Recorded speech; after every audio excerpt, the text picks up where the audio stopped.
হুগলির সাহাগঞ্জে shoot out, প্রতিবেশীর গুলিতে জখম মা ও ছেলে। হাঁসের খাবার নিয়ে বচসা, চলল গুলি। ঘটনাস্থলে চুচুড়া থানার পুলিশ। হাঁসের খাবার নিয়ে বচসা, ঘটনাস্থলে চুচুড়া থানার পুলিশ। হুগলির সাহাগঞ্জে শুট আউট, হুগলির সাহাগঞ্জে শুট আউট। হাঁসের খাবার নিয়ে বচসা, এই বচসার জেরেই গুলি চলল। হাঁসের খাবার নিয়ে বচসা, চলল গুলি। সুমন চক্রবর্তী আমাদের সঙ্গে ফোন লাইনে রয়েছেন, আমাদের প্রতিনিধি সুমন। হুগলির সাহাগঞ্জে শুট আউট, প্রতিবেশীর গুলিতে জখম মা ও ছেলে, ঠিক কি অভিযোগ উঠছে, কি ঘটনা ঘটেছে?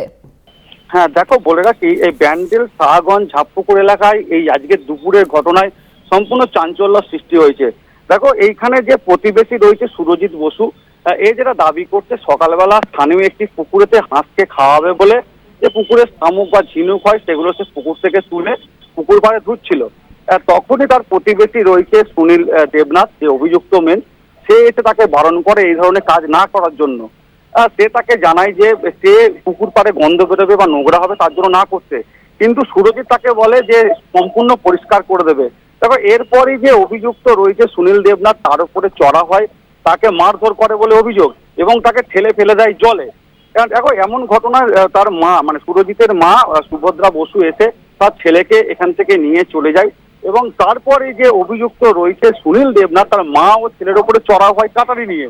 দেখো, শুধু কাটারি নিয়ে চড়াও এটাই নয়, পাশাপাশি এই যে অভিযুক্ত রয়েছে, সেই অভিযুক্ত যে সুরজিতের বাড়িতে বন্দুক নিয়ে যায় এবং বন্দুক করে মা ও ছেলেকে লক্ষ্য করে গুলি করে।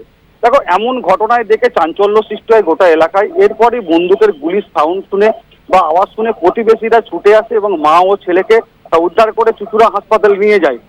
ঘটনাস্থলে চুচুড়া থানার পুলিশ। অনন্যা, ধন্যবাদ তোমার সুমন। আমাদের সঙ্গে ফোন লাইনে ছিলেন আমাদের প্রতিনিধি সুমন চক্রবর্তী।